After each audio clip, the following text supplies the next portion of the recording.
I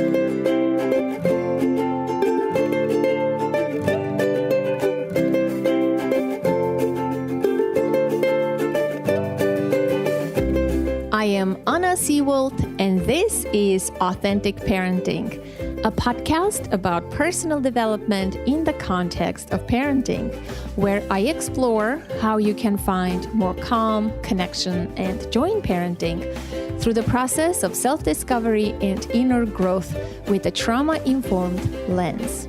I'm a parent educator, and my mission is to help children by helping parents. The motto of this podcast is raising our children, growing ourselves. Today, how to raise self-driven children. I don't think it's possible to protect children from all stressful experiences, nor would we want to.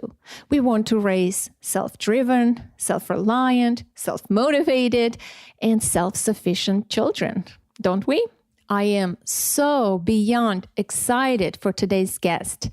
He has co-authored one of the best books, and I highly recommend it. This book is so empowering and practical. It's such an essential and absolute must-read. It's called The Self-Driven Child: The Science and Sense of Giving Your Kids More Control Over Their Lives. Dr. William Stixrud is a clinical neuropsychologist and founder of the Stixrud Group, a lifespan neuropsychology practice. He is also a member of the adjunct faculty of the Children's National Medical Center, and he holds a faculty appointment as assistant clinical professor of psychiatry and pediatrics at the George Washington School of Medicine. Additionally, Dr. Stixrud is a frequent lecturer, and he has authored scientific articles on transcendental meditation and book chapters on meditation and the integration of the arts into education.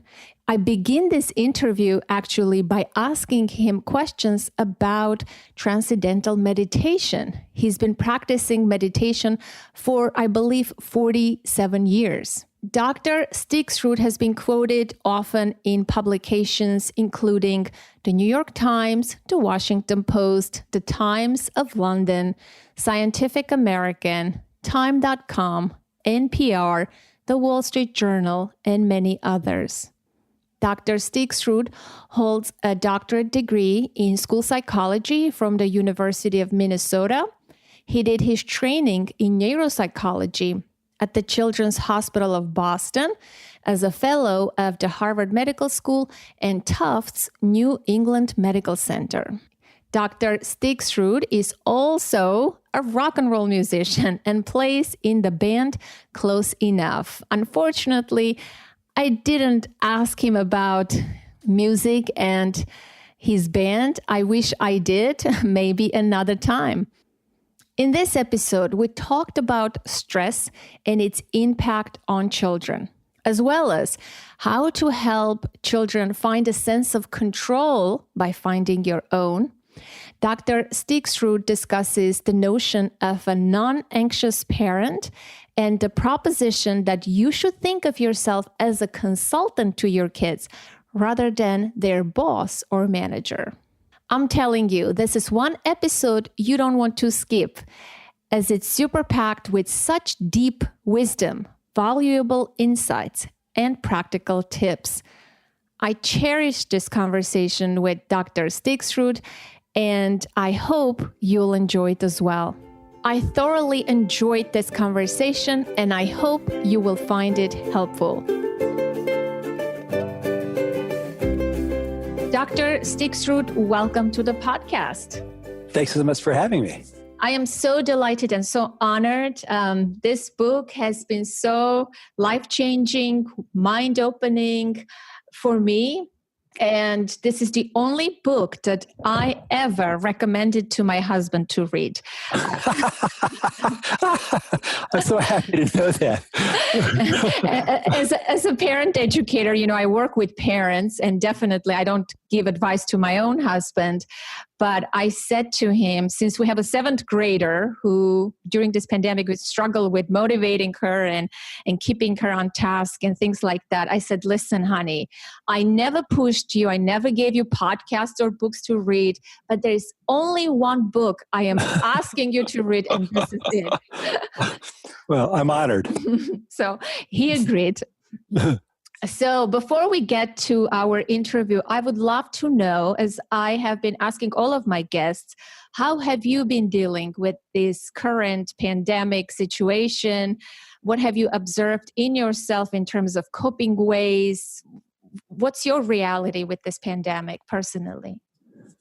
Well, I'm incredibly fortunate, Anna, in the sense that for the first few weeks, I didn't work. I couldn't see clients.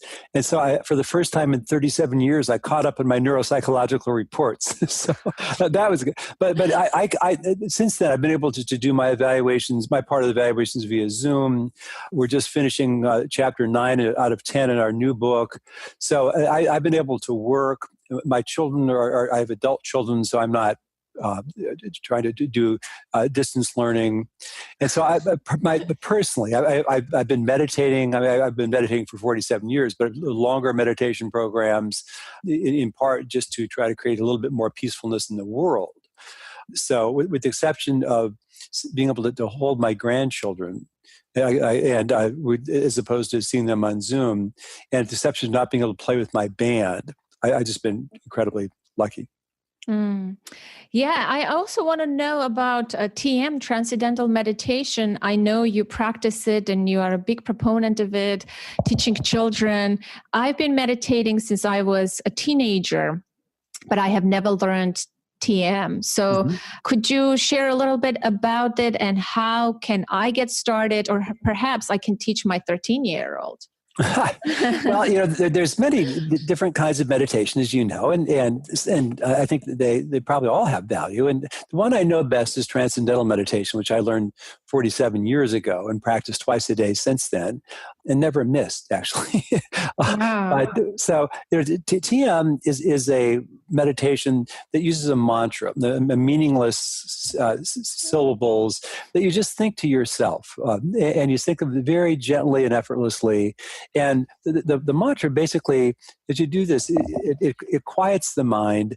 And what many people have, even their first meditations, they experience this completely deep, peaceful, calm, happy level of their mind that was already there. Wasn't like a muscle they had to develop. It was already there, but they didn't know how to get at it.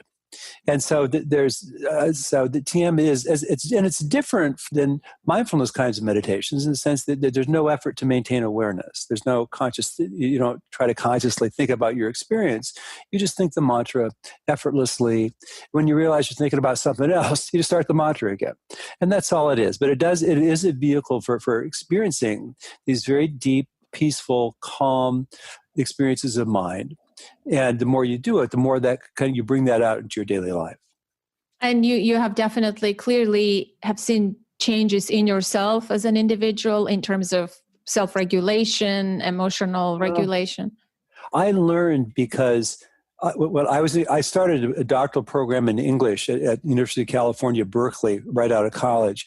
And I was so nervous and so insecure that I didn't turn in a single assignment for 2 quarters, which is 20 weeks. And so I flunked out. And one of the people I was living with said, several people told me I was the most nervous person they've ever met. And one guy said, if there's anybody on this planet that needs to learn to meditate, it's you. And so I went back home. I got a job working in Seattle. I got a job working in a warehouse, just filling orders. And my foreman, right, after I had worked there for a month or two, I learned TM. But a month later, my foreman cornered me on a break and he said, "What do you want?" And at first I thought that he suspected me I was drugs, I was in trouble. I said, "What are you talking about?" He said, "When you started here, you're the most nervous person I've ever met. And now you seem so calm." And he's looking for, he thought I was on Quaaludes. He was drug seeking. But so I think it must be the meditation. So pretty early on, I was getting validation that it's changing me. I had I had my EEG looked at by somebody at the University of Tennessee who was training me in neurofeedback training. And he had just did the assessment part, put a couple of leads, and I've been meditating for 25 years, put a couple of EEG leads in my head. And he said, first, Bill, just close your eyes. So I closed my eyes, and after about 5 seconds, he said, Jesus. I said, what? He said, the second you closed your eyes, this big, beautiful burst of alpha waves, the very peaceful brain waves. And I said, well, I've been meditating for 25 years. He said, obviously, that's what it looks like. So, yes, I've had various confirmation, and as well as my internal experience of it. It's been a good thing. Okay, great. How can I get my daughter involved in this? Do they have any special programs, places for teenagers? Well, with TM, you have to learn it through a certified teacher. And so, where do you live?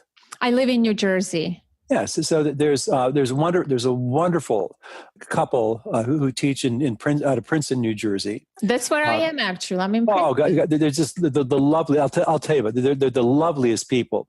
They're great, and with kids, I mean, it's not easy to get kids to meditate regularly. I mean, it's just for most of them, unless their friends are doing it, unless they're doing it in school, where it's just part of the expectation.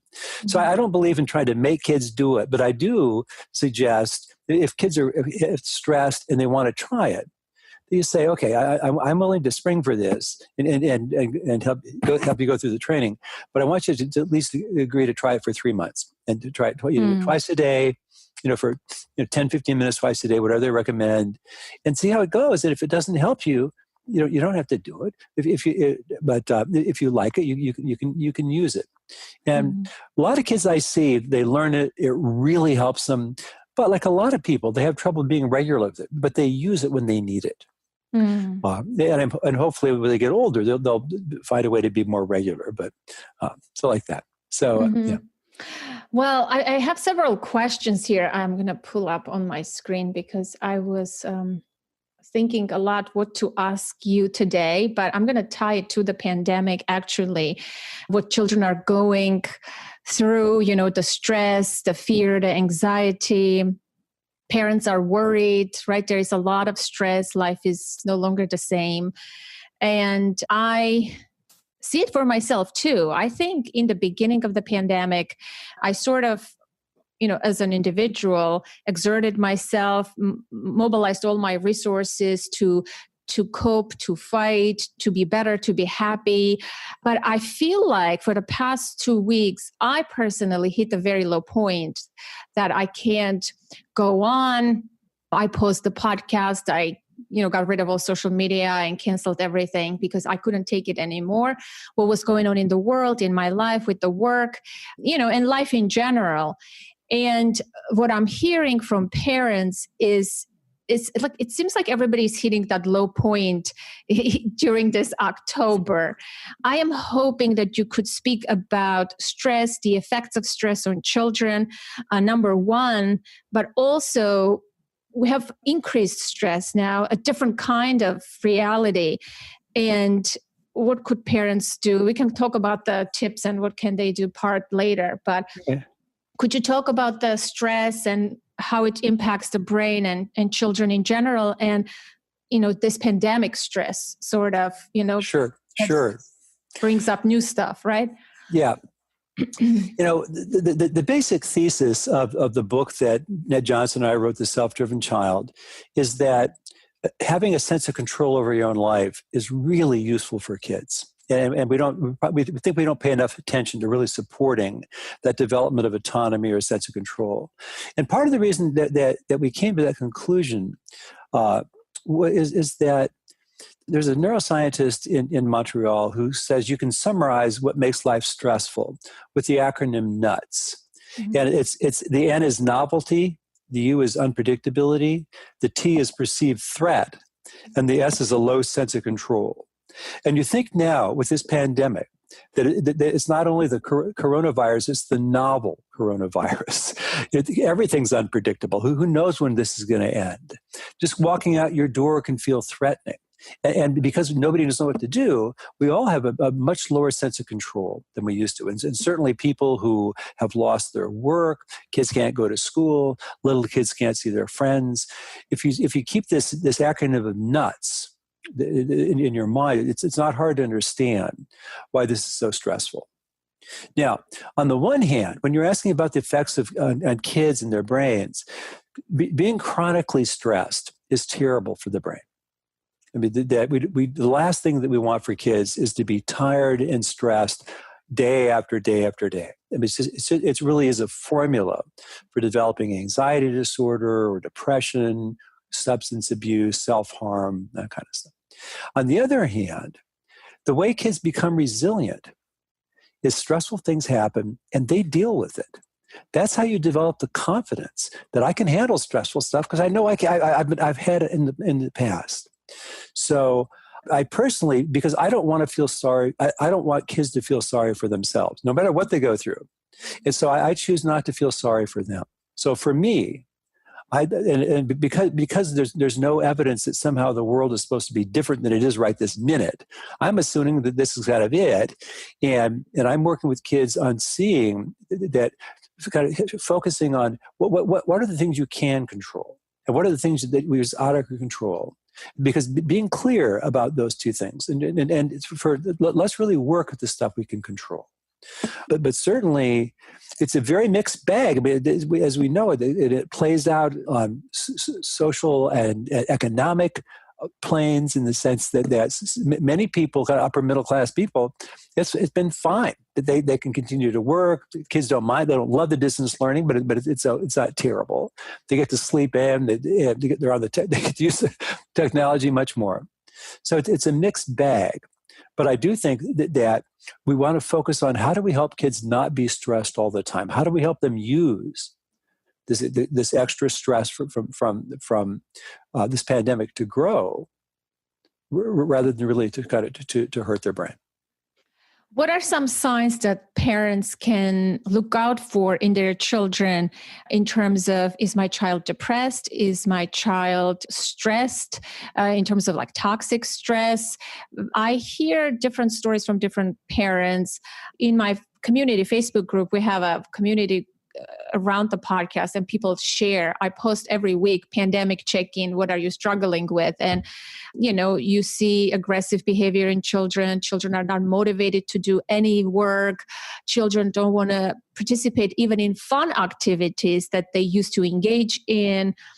I would love for you to speak about some hidden signs, perhaps, that may not be so obvious, but how can parents know if their child is really struggling and it's stress or depression or anxiety? So the first thing is that is it a change? And certainly there are kids who have been pretty upbeat, for the first 10 years of their life. And then you notice that they're just much more surly or irritable, and you clearly something's going on. So the first thing is it different than if you noticed a change in them, and then the second thing is if kids are showing signs of anxiety, the changes in their eating or sleeping patterns, or they're more irritable, or as you said, they're less. They seem to take less pleasure in things. They aren't enjoying things as much, or they're more obviously showing signs of anxiety, whether they're worried a lot, or they're picking at their skin more. There's the various signs. Then you want to ask, you want to pay attention to how long does this go on, and is it impairing? For psychologists to make a diagnosis of say, depression or anxiety disorder, these things have to go on for a while, and they have to be impairing in the sense that with anxiety, probably the main form of impairment is kids start to avoid things that are important for them to do. Anxiety avoidance is the major manifestation of anxiety. And with depression, certainly they often lose motivation. They get socially cut off. You can see kids more lonely. And so, in terms of the subtle signs, it's mainly changes and things that just look different than they did a week ago or a month ago. And it can be sleep patterns. It can be their eating. It can be their relationship with their peers, like that. Yes, yes. Thank you for that, because I see changes in my daughter too. And just yesterday she said, "Mommy, this is so hard, this FaceTime communication with my friends." She said, "I have a very good sense of humor and I'm very funny, but in real life when I'm with my friends," she said, "it somehow doesn't translate when I'm socializing, through this. Right. Typing LOL doesn't cut it anymore." Um, Well, we evolved to interact face to face, and it's a huge change. And certainly, I am concerned about kids, especially young kids, not being able to play with other kids. And I do support people finding a safe pod so that kids have other kids to play with, because young mammals play. That's how they become adults. And I think that's one of my major concerns about what's happening in COVID is little kids not being able to play. I think it's hard for teenagers, particularly in kind of pre-teenage kids, because around puberty, just the changes in their brain occurs so that they make peers become like crack cocaine. I mean, there's just being with your friends is so incredibly rewarding, and not being able to do so is very hard. Yes, I was thinking about this situation a lot, and I'm not sure if I am overreacting. And perhaps I'm working with parents who are struggling, and that's my narrow lens, right, to this situation. But do you think this situation is going to have long-lasting impact in terms of adverse childhood experience, trauma? Definitely, that's what my thinking is, but I don't want to be an alarmist and hype things up. But I would like to know, your thoughts on this situation, how it's going to impact this generation.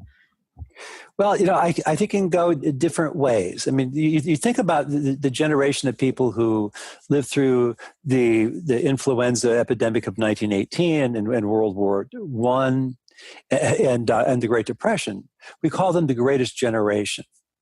And I think that it's certainly that we don't want kids to be traumatized. I mean, we don't, as I said, we don't want them to be chronically stressed. Mm-hmm. On the other hand, if kids are helped to cope with this stuff, and kids are, there's a loving, and we communicate confidence that kids can handle this. So one of the most important things we do, from my opinion, is communicate confidence that they can go. That it's not easy, but handling hard stuff is the way you become emotionally strong, develop high stress tolerance, and become resilient. I mean, and part of it is helping kids to see the things that they can control. Because, one of the things we talk about, the guy the scientist who put this sense of control on the map is a guy named Steve Mayer at the University of Colorado, who does research with rats. And human brains are obviously different in many ways, but the structure of them is quite similar to rats, so that we can learn a lot. And the basic paradigm of this experiment was we had rat A and rat B in a plexiglass cage. Their tails are outside the cage. There's a little wheel in the cage. Rat A, his tail gets shocked. And it's not real painful, but it's annoying, and he wants it to stop. And he discovers if he turns the wheel, the shock stops.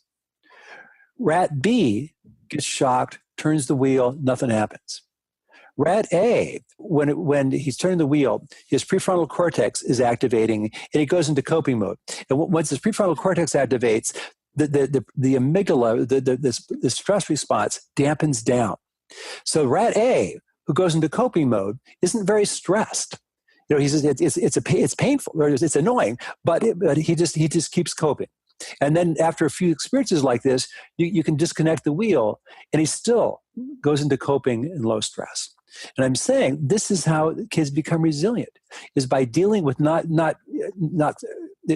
trauma is something different, but these moderate stresses is dealing with them, by coping with them and seeing that you can do it. That's how kids become emotionally strong. They don't become emotionally strong if they don't experience some challenges. Mm-hmm.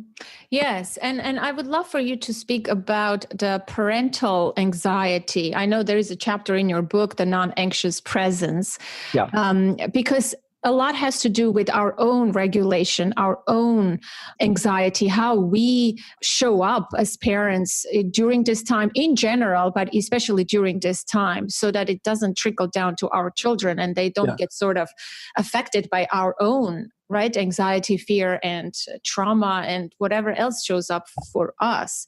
Can you speak about that? Sure. I think one of the points that we make in the book is that stress and anxiety are contagious.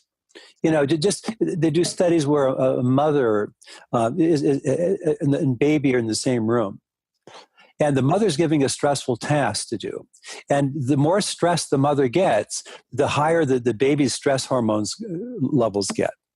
And it gets worse if the mom touches the baby, but also we know just if you're a kid in the classroom and you've got a burned out teacher, you have higher stress levels than if you have a teacher who enjoys what she's doing or he's doing. And so we know that we pick up stress from other people. And we wrote this chapter, the non-anxious presence, just to say, let's focus on moving in this direction of being a non-anxious presence in our family. It's so much easier to help a kid if a baby's crying, or you got a 3-year-old having a tantrum in a store, or your 15-year-old comes home and is really upset because his girlfriend just dumped him.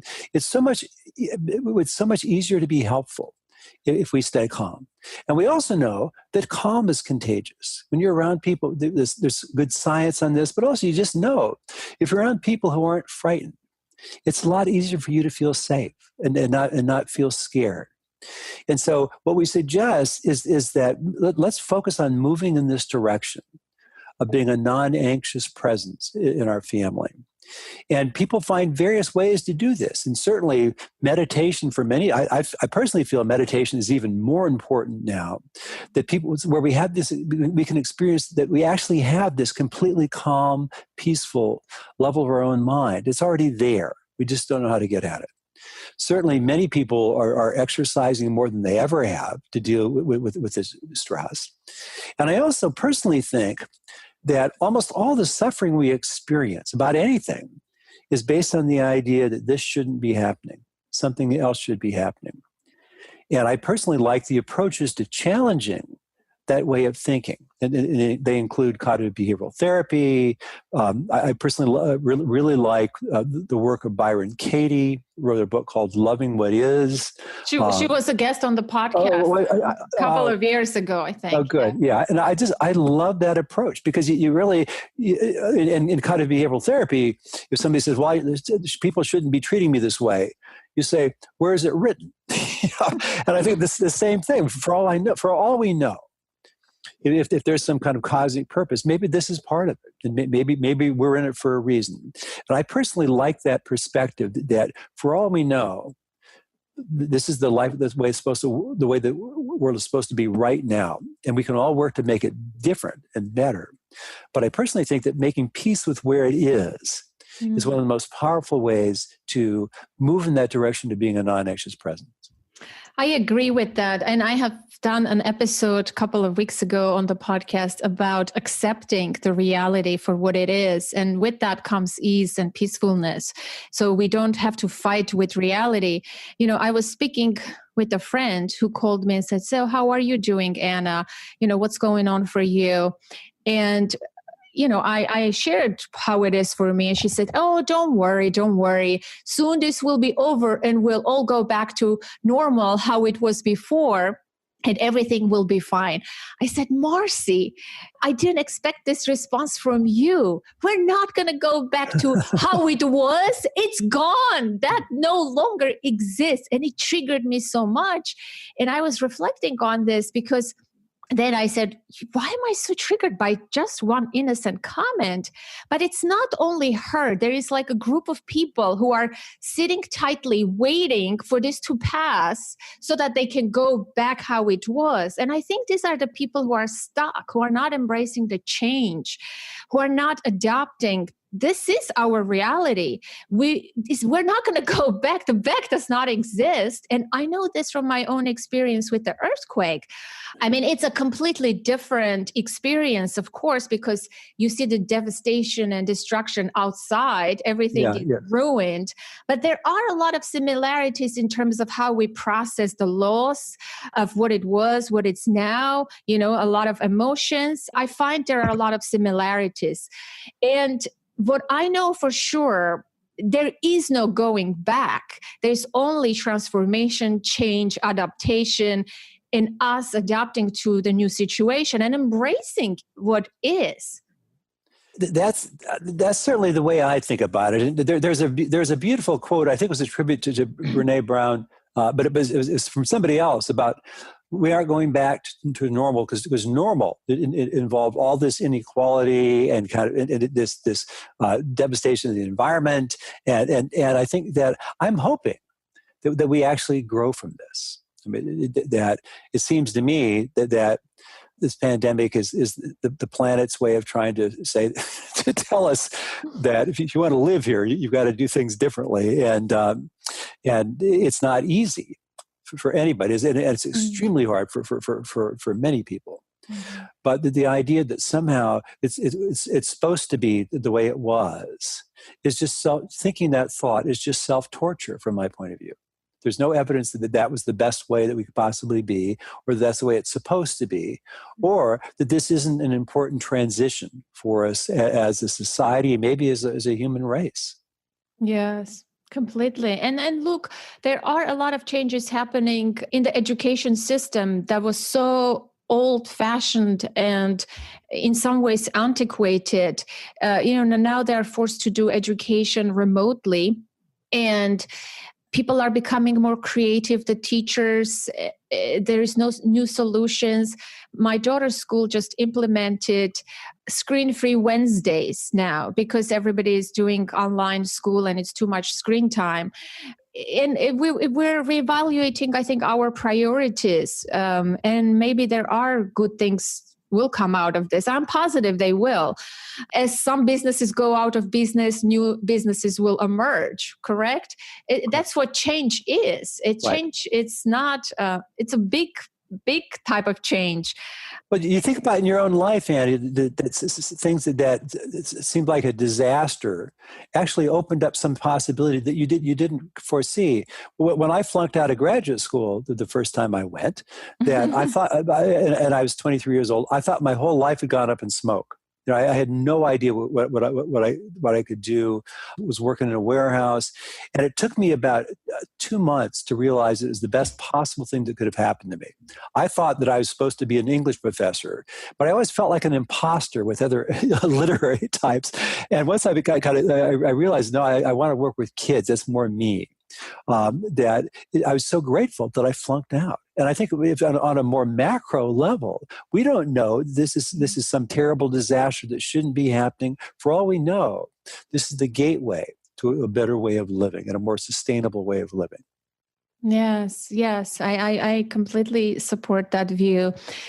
This leads me to a question that parents are asking. Not every parent, I'm not one of those parents, but I worry about other things. But the learning, the gap, the academic gap, my child is behind. What are we going to do? Learning is not happening. What could you say to those parents, including in my household? That happens too. My daughter got low grades because it's up to her, right? We have given so much freedom to this 13-year-old, almost 13, to manage her time, to be responsible. It's a whole nother beast, this online education, to navigate and be self-sufficient, self-driven, and all of that. And of course, she had several low grades. And what do parents do in this case? Catastrophize, which my husband did. That's it. She's never going to go to college or the college of her dreams. That's it. And, that's when I suggested the book. I said, maybe you should read this book, because how she is today, this is not the representation how her life is going to be, and if she doesn't want to end up going to college. That's okay too. It's her life. She can do whatever she wants in her life. But I want you to talk about the parents who are worried about the academic performance and the lack of learning and the gap and all of that. What would you say to those parents? Well, what I'd say is a couple things. I mean, people have said for decades that kids are homeschooled. They need to spend about 2 hours a day working to accomplish what kids do in 6 hours of school, because so much of being in school is passing out papers and talking about here's the rest of the period. I remember when I was in graduate school, and I would one of the professors I worked with would go into the classroom and just study how much time is actually spent on instruction, and less than 10% of the time in the classroom is actually spent on instruction. And I will also, for kids your age, that there's a reason why middle school kids relearn everything that they're taught in middle school. They learn it again in high school. In part, there's so much change going on developmentally in middle school that they don't retain very, very much. And also, the most encouraging thing for me is this. Almost anything other than a foreign language accent is easier to learn with a more mature brain. And so your kids could go for 2 years and not learn any math, but then 2 years later, they'd learn what they would have been taught in 2 years in a year, because with the more mature brain, it's just so much easier and we make the mistake we talk about this in our book. We make the mistake of trying to teach academic stuff at kids at younger and younger ages, even though they aren't developmentally ready, which is partly why we're having so much trouble in our public school system and why we're falling behind other countries. We aren't waiting to teach them till they're ready to teach them. So in some ways, if they have a little break, I thought that the middle school kids should be working on a farm for 2 years and then they come back and go to high school. So the things for me, number one, that really they don't have to be working 6 hours a day to become well educated, and secondly, that if they don't get as much instruction in the next year or next 2 years, that it's not the end of the world. They'll just go for an extra year, and with a much more mature brain, they'll catch up really easily. Yes. I wonder if it's, what's underneath the parental anxiety there. I ask the parents who work with me, I say, investigate your own worries. What insecurities does this bring up for you, perhaps? Maybe you didn't go to the Ivy League school that you wanted to, and now this is, bringing up stuff for you, shame on wordiness, insecurity, or all sorts of things. Well, I think I have a couple angles on it. And certainly, one of the points we make in our book is that all of our anxiety, all of our worry about our kids, it's about the future. And it's just as you said, your husband, that it's not. If your husband knew that your daughter is going to be really well educated, she'll go to college she wants, and then go to a top 10 graduate school. If he knew that, he wouldn't be worried. He'd say, okay, this is just part of her path. The big deal. All of our worry is about the future and our tendency, as you said, to catastrophize.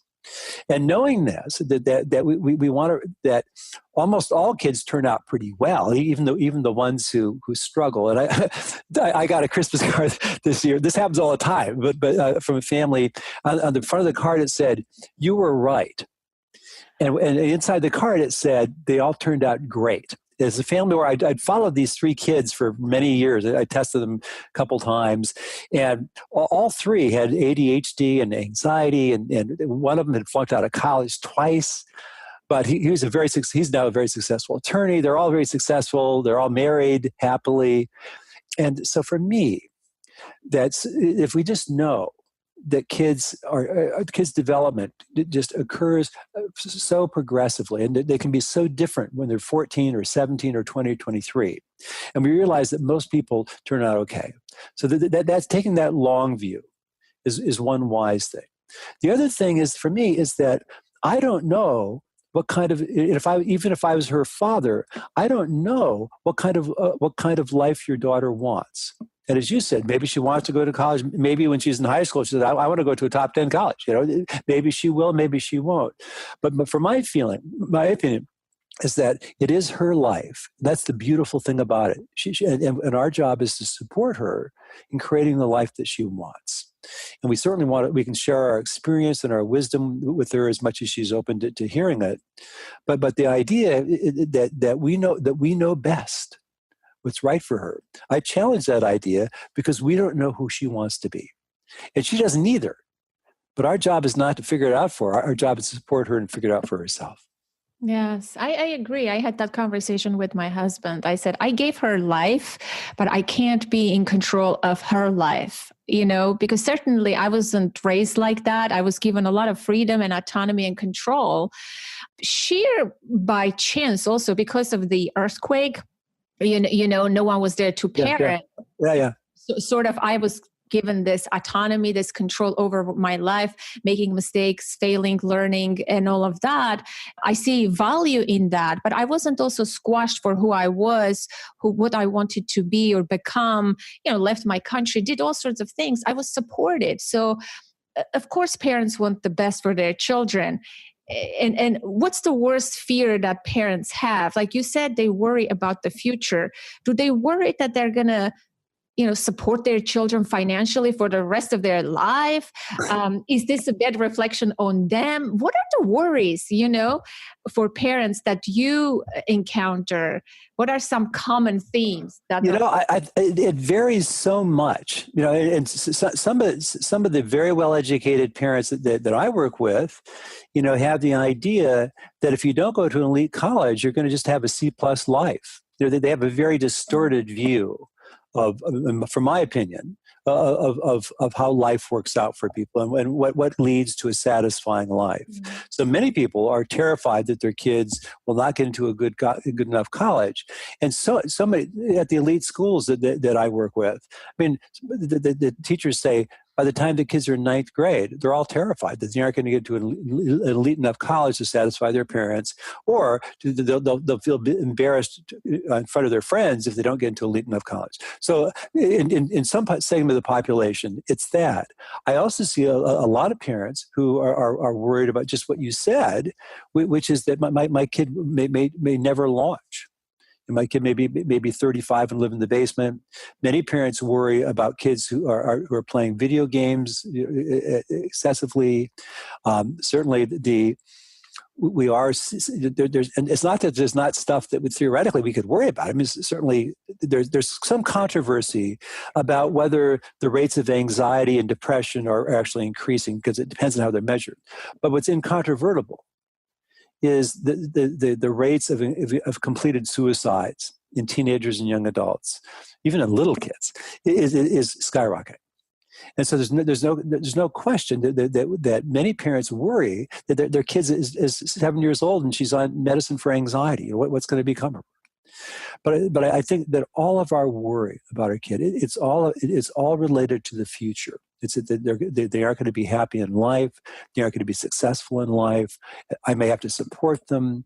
And I think that if we can ground ourselves in the present, and we can ground ourselves in focusing on the fact that if you think about the times in your own life where you didn't see how it was going to work out, and then it did.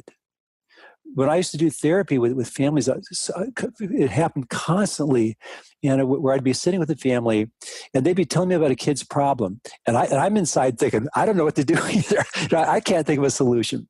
And then I'd see them a couple of weeks later, and they'd bring up another problem, and I'd say, well, what about that thing we were talking about a couple of weeks ago? They said, oh, actually, that got resolved because some kid or some teacher said something to the kid, and it changed it. There's so many influences on our kids' lives that we forget. We think that we're responsible for making them this way or that way. We forget the wide range of influences that can influence our kid in a positive way. Yes, again, a lot comes down to the regulation, to the emotional, social well-being of the parent. We don't want to infuse our parenting with our own worries and fears and our own stuff because it's not going to be helpful. It's going to cloud our thinking, and we're going to lose sight of the long-term goals and focus on the current, short-term goals, catastrophize the situation, as I always say, and worry about the future that does not even exist. I know. One of the great psychologists in the world, Michael Meany, did these experiments where he studies rats too, but he had rat mothers who were very, they did a lot of licking and grooming of their babies, and they were not very anxious. They're low stress. Then he had another group of mothers that were very high stress and didn't do much licking and grooming. He fostered pups from the low licking and grooming to the high licking and grooming, and they became almost impossible to stress, even though they're genetically programmed to be anxious. And we have so much, and I don't want parents to feel guilty. I mean, there's a lot of parents who have anxieties. I don't want them to feel guilty about it, but I just want them to have this idea that the more we move in this direction, the more we find ways to move in this direction of being a non-anxious presence, the more we can help our kids. In part because when we're less anxious, we can support the kids' autonomy more. And there's so much of what our book about is about how important it is for kids to have a sense of autonomy, to develop that internal motivation that we want, for them to be able to develop high stress tolerance and not be chronically anxious. It's that sense of autonomy. And we're much able to support that in our kids and give them freedom to make their own mistakes, to make their own decisions if we aren't anxious. If we aren't highly anxious. Yes. In terms of giving, decision-making opportunities, again, I want to give an example. We can speak about that. My daughter is trying to remain social, and on the weekends, they're trying to meet with a few friends. And of course, they never made those kind of decisions before, right? Coordinating between 4 girls, where to meet, what to do, what to dress, how to do it. And the night before, they're still texting. And I said, so are you going tomorrow to meet your friends in Princeton? She's like, I don't know. We haven't decided yet. We want to. I'm like, in my mind, I'm like, what? You're going tomorrow? You have no plan? But as a non-anxious parent, I try to be calm and trust in the process that they will figure this out. And she's like, I need to text them. I need to do this. And I could see, how she's learning. And she said to me, oh, somehow, Mom, everything with my group, it's last minute decisions. and I'm like, yeah, no wonder why, you guys are figuring this out. But it turned out great. They planned a non-adult outing for the first time. It was hard to coordinate. I have to say, it was like going on for a week, where to go, what to eat, and where to meet. But they pulled it off, and everything was great. And she came home with this huge smile, like she has conquered the world. And, she was so in charge. I said, I'll come and pick you up. Where are you? On the street. She says, no, don't worry. I'm going to cross 2 streets and I'm going to come and meet you. I'm like, wow, my kid has grown up. Wow. Well, probably the major metaphor in our book is think about yourself more as a consultant to your kid than as the kid's boss or manager or the person who always knows best. And so and it doesn't mean that kids get to run the family. It just means, and it doesn't mean that we don't have wisdom and advice to share with them. It just means that our primary job is to help them to figure out the kind of life they want, how to get it. And you wouldn't want to send your daughter off to college unless she's had a lot of experience making her own decisions, practicing running her own life. Because you look at the mental health problems on college campuses, they're off the charts. And you don't want kids to go into this completely dysregulated living environment where there's no day or night, a lot of binge drinking and pot smoking and Adderall abuse. You don't want her to go in that environment. She hasn't had really confident that she can make her own decisions and manage her own life. And so there's a chapter in our book on supporting kids in making their own decisions. And I felt my whole career that the best message you can give a teenager, besides I love you and I'm crazy about you, is that I want you to I have confidence in your ability to make decisions about your own life and to learn from your mistakes. And I want you to have a ton of experience doing that before I send you off to college, because I want you to be able to run your own life. And I think as parents, we ought to be thinking that's the kind of goalpost, is a kid running their own life while they're at home, getting themselves out of bed and into bed, doing their own laundry, learning how to plan and prioritize. Eventually, before they leave home, managing their own technology, practicing, having a lot of practice, struggling with what we all struggle with, setting limits on our technologies, finding the most healthy ways to use it. So, yeah, I think that experience that you described is beautiful for your daughter's development. She realizes she's a competent kid who can make things happen with her friends, didn't need somebody else planning out. It's beautiful.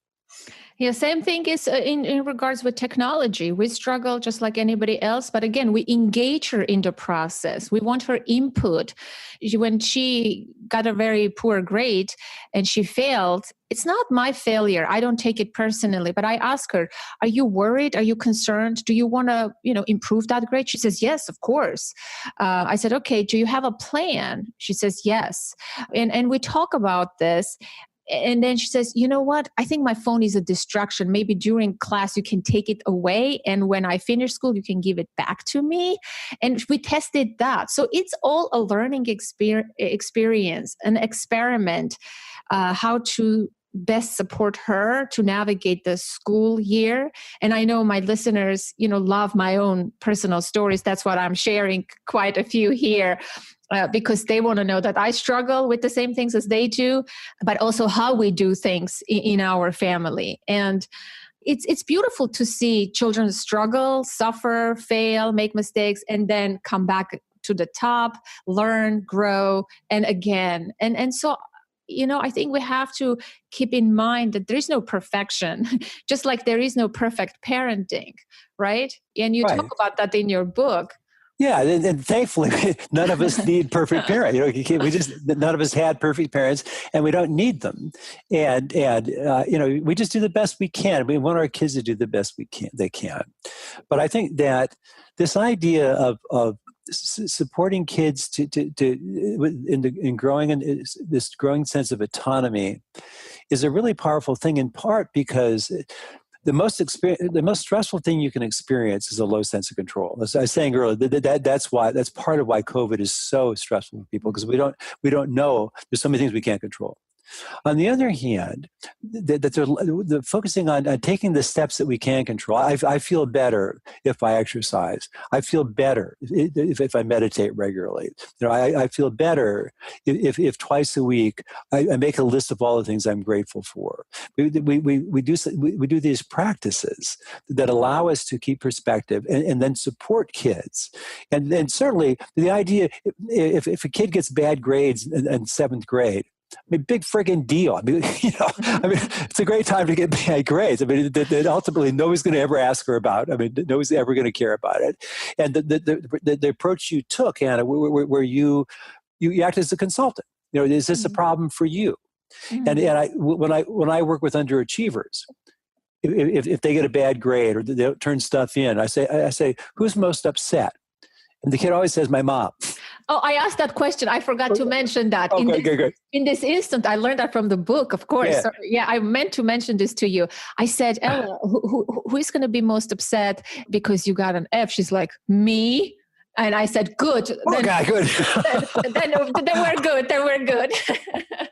Well, so chronic underachievers, they're never on the list. It's always my dad, my mom, then my dad, then my teacher, and my therapist, and my tutor. But that's good, and that just means that she'll figure out some way with your help. And it puts you in the supportive consultant role. And we just finished a chapter for our new book on talking with kids about technology. And it's exactly the approach that it's not for the most part to figure out how do we limit it. It's how do we mentor them so that they can figure out how to live with it and how to use it productively. Yes. Yeah. I'm wildly curious to read that book. As when is it coming out? It's going to come out in August or September 2021. Oh, we have to have you back on the podcast to talk about the book. Yes. Happy to talk about it. Yes, that would be great, because that's one topic people struggle with, especially with this pandemic. Everybody's using screens and all of that. We have done an episode couple of episodes, in fact, about this on the podcast. But again, it's coming up. And I have engaged my daughter actively, and I'm pretty happy about how we handle screen time proactively and engaged her input. And she has come up with a bedtime for herself, some rules for herself, and for her to understand and navigate this from this self-driven perspective instead of me putting limits, which is not my ultimate goal. Of course, I have big limits and boundaries as a parent, As you right? should. But then I give freedom for her to make her own limits and boundaries within that framework. And just the experience that she has of being able to find a bedtime that works for her, and you aren't trying to say get in bed, you need to get in bed, that it just grows her up in such a beautiful way. It just I just wrote about this chapter. We talk about kids, about sleep and technology, and my daughter, who is now 39, when she was about 10, maybe 11, one night I said, "Honey, it's bedtime." She said, "I'm not tired. I don't want to go to bed." And part of me that wanted to lecture about it and kind of try to be the enforcer. You need to get to bed, and because I've always thought like this, ever since the way that I think, the way that Ned and I present in the stuff that we talk about in the self-driven child, that's the kind of, I knew that stuff when I was raising my kids, which made it so much easier. So I just said to her, "You know what it feels like to feel tired during the day." And so, and I'm sure that if you stay up too late, you'll learn from it and you'll get yourself into bed earlier. So I went to bed. She was 10 or 11 years old, and I never talked about bedtime with her after that. And she was always in high school. She was always in bed by 10:30. I mean, and she was always very well regulated that way. And there's not every kid you could do that. You couldn't be a one. For some kids, it's not going to be that one experience. You have to work with them more. But when you change the energy from thinking I'm supposed to be able to force my kid to do stuff, and you recognize I can't really force them. I can't make them do things against their will. That it's terrifying at first, but ultimately it's empowering because we stop trying to do the impossible. We say, if I really can't make them, maybe I can encourage them. Maybe I can explore with them what's important to them and figure out how to support that. Yes, excellent advice. Are you writing the new book with your co-author or or on your own or with someone else? So the first book I wrote with my friend Ned Johnson, and Ned and I are doing a second book. The second book is called "What Do You Say?" And it's talking with kids to build motivation and stress tolerance and a happy home. And so it's about conversations with kids, and it's about the kind of psychology of, rather than one of my favorite cartoons is this dad has the kid, his two sons by the nape of the neck, and he says, "Listen up, boys, and listen up good, because I'm only going to tell you this 1,000,000 times." And so often parents say, "I've told him 100 times. I try to get him to see." Well, don't do that. It doesn't. And that's not, if you didn't get it the first time, he's not going to get it the 10th time. Stop doing that. And so look for buy-in. Look for ways to communicate skillfully with kids. And that's what the book's about, and about communicating with kids in order to build that close connection, to build that internal motivation, to help them figure out their sleep and their technology, to help figure out kind of how, if they want to make a change, how do we support them in making changes like that. Yes, and I'm positive it's very practical, though it already sounds like it is. And this book also has a lot of practical tools and tips and lots of common questions, which I love. It's not just it's a really, really good handbook. I've read multiple times and referred to this book many times and recommended like crazy. On the podcast, it has been recommended. I do a special episode where we recommend the book. It was recommended before. And before I let you go, of course, I can chat with you, for hours. You're just a wealth of knowledge and I enjoy your energy. But can you give us like top 3 quick tips for the listener, for the parent, in terms of helping kids to be more in control of their life? Maybe it's stress regulation for the parent or the child, whatever comes to your mind, little tips, 3 tips, 5 tips, whatever you have. Okay. So here's what I think. So the second chapter in our book, the title is, "I love you too much to fight with you about your homework." I love you too much to fight with you about your homework. And the idea is that fighting about the same thing over and over again is always toxic. And so you change the energy. You say, I don't want to fight with you, but I'm happy to help you. I want to help you in any way I can. I'll be your homework consultant if you need me to. So that's where we introduce this idea of consulting metaphor, as opposed to the boss or the manager or the homework police. So this thinking about yourself as the kids get older, more as they're as a consultant to them figuring out their own life. And so there's 4 implications. Here's the 4 thoughts. Number 1 is offer help to kids. Don't try to force it. And virtually every kid that I test, I'm a neuropsychologist, I test kids for a living, just if they're having learning problems or emotional problems or autism or anxiety or whatever. I try to figure out what's going wrong, what's right, how to help them. And every kid that I test needs help. They need special education, or they need a tutor, or they need a language therapist, they need therapy, they need medicine. And I don't believe, unless kids are completely out of control, I don't believe in trying to force help on kids that they don't want. And so I offer help. And when I tell kids, no, I don't want anybody to try to force this on you, but I want you to try it for a while and see if it helps. They always do it. They always give it a shot. And then they're in the driver's seat. So it's offer help. Don't try to force it. The same way, offer our advice and our wisdom. Don't try to cram it down our throat. Say, instead of telling the kids 10 times, say, I've got an idea about that. Would you like to hear it? Or, I wonder what would happen if you did it this way. Or for whatever it's worth, I was thinking where putting them in the driver's seat, and that you aren't going to blather on and on and on if they don't want to hear it. So offer your wisdom, offer your advice, offer your experience, but don't try to force it down the kid's throat. Third is, where possible, encourage kids to make their own decisions from the time they're little. I gave a lecture a year ago, and this guy came up and said, I did my doctoral dissertation on supporting autonomy in 2-year-olds. And so even when they're little, do you want to do it this way or that way? You give them 2 or 3 choices. But when they're in preschool, let them pick out their own outfit. I mean, that as much as they can, you're the expert on you. You're the one who knows when you're hungry and when you're full. Nobody else does. You eat when you're hungry and stop eating when you're full. There's so many ways that we can give kids the message that I respect you. I respect that you're different than me, and that we don't always see it, and I don't always know what's best for you. So, and with teenagers, I said, give them the message, I have confidence in your ability to run your own life and to learn from your mistakes. And the 4th implication of this parent as consultant, besides offering help, offering advice, that supporting decision-making, is, as much as possible, if a kid is having a problem, ask yourself, whose problem is it? And remember, it's the kid's problem. That doesn't mean that we don't try to help. It doesn't mean that we don't support them as much as they need us. It just means that we don't leap in and try to solve the problem for them. That deprives them of that opportunity to wrestle with something stressful in a way that changes their brain and makes them resilient and makes them have high stress tolerance. So those 4 things. Amazing.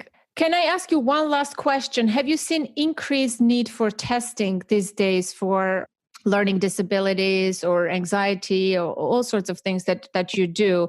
Or is it the same before COVID?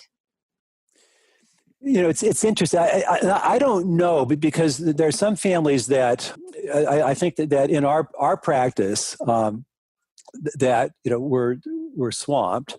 But we almost always are this time of year. But once kids go back to school and this and that. So it's a really good question, and I don't know.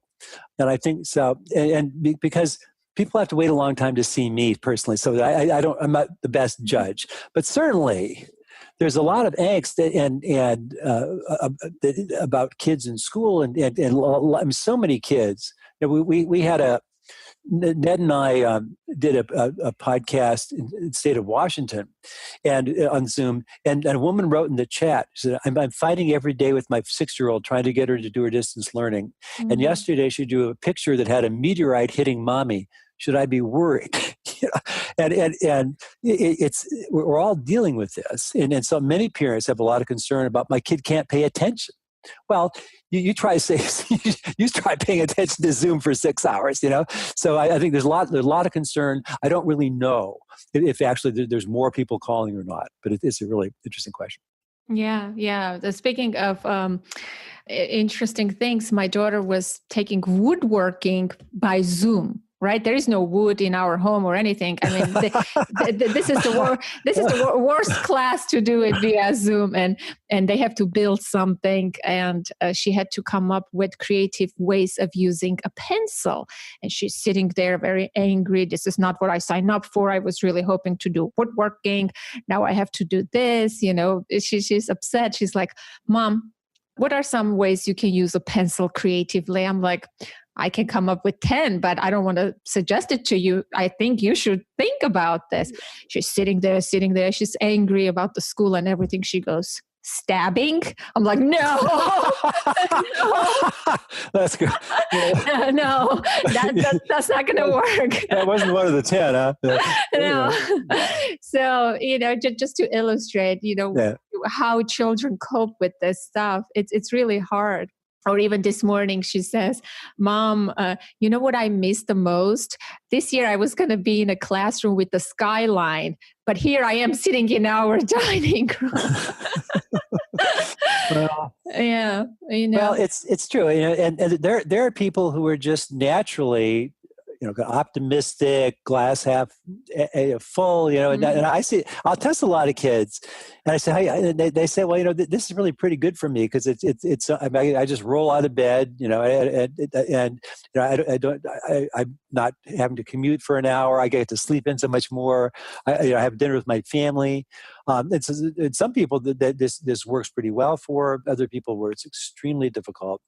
But I just think that this idea we talked about earlier, that as much as we can, kind of staying in the moment and recognizing, for all we know, this is the way the world is right now. It's the way it's supposed to be. The meditation teacher I learned the most from, I saw an interview 30-some years ago, and a reporter said, he's talking about the world condition. And this meditation teacher said, the world is as it should be. Mm-hmm. And the reporter said, "Well, why are you doing all this stuff to try to change it?" And he said, "That's also as it should be." And I think this perspective can give us some peace that, for all we know, that we said this may be the gateway. Clearly, we couldn't go on in this direction of consumption, massive inequality, massive destruction of the planet. It's not sustainable. And hopefully this is a gateway to a more sustainable way of living for us on this planet and with each other, even though it's rocky. And for many people, it's very painful. Wow. Thank you so much. I am so deeply honored and delighted that you were able to join and have this conversation. It gave me personally a lot of warm, fuzzy feelings, hope, and again, reframe, because I am in a low point, as I said, in my life too. And I'm always positive, cheerful, and happy. But it gets you, right? Stuff gets you too. And on top of COVID, we also have personal issues, right? Aging parents, dying relatives, and things of that nature. So COVID is not the only thing. There's other ongoing things. Completely. And my co-author, Ned, makes the point. He says the thing we should focus on is the inflows and outflows of stress. Meaning, we all take on stress, and using this time to figure out what are the ways for me to throw off stress so this doesn't accumulate on the scale. That finally the scale tips over and I'm depressed. That it's never one thing. Mm-hmm. That leads us to an anxiety disorder, depression. It's cumulative stuff. But so we need ways of throwing off stress, so that releasing stress, normalizing our cortisol levels, and certainly sleep, meditation, exercise, yoga, therapy, that gratitude practices. There's so many ways that we can do that. Mm-hmm. But I think that this is a time to really focus on what are the things that work for me, so that I'm not taking on accumulating higher levels of stress. Mm. Thank you again for your presence, for your wisdom, and for your wonderful stories. I really appreciate it. Oh, I had so much fun talking with you. You're such an interesting person, and could have been a Broadway star or a pianist, and man. could have been, should have been, yes. Yeah. But my parents didn't catastrophize. my dad didn't catastrophize. But yes. Okay. Well, thank you so much. Again, I appreciate it. And say thank you to your wife who was helping you. And all. Great. Thanks for having. Yes, again, of course, deep honor. I will let you know when it airs. I will send her an email with links and you can listen back to it if you don't want to, but we will definitely let you know when it airs. Okay. And I'll let you know when the second book comes out. Yeah, absolutely. Yeah, I would give. Yes. Thank you so much again. Okay. Take care. Bye. That concludes today's conversation, my dear listener, and I hope you enjoyed it. I would love to know what's your biggest takeaway from this episode. Did you find it useful? How you might apply what you gleaned from this episode into your parenting? I want to hear from you. You can send me a note to the email info@authenticparenting.com. You can call and leave a voicemail to the number 732-763-2576. And for international listeners, you can use the free SpeakPipe tool on the contact page of my website, authenticparenting.com/contact. To access the full episode show notes for this episode, visit authenticparenting.com/251. If you find the podcast helpful and enjoy the content, I would appreciate if you could take a quick second to rate and review it on Apple Podcasts.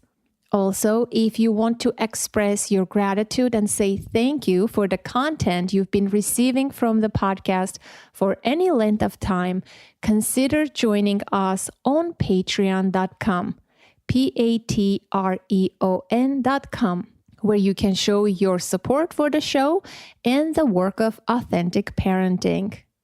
I want to thank you from the bottom of my heart for your continued listenership and support. It means a lot.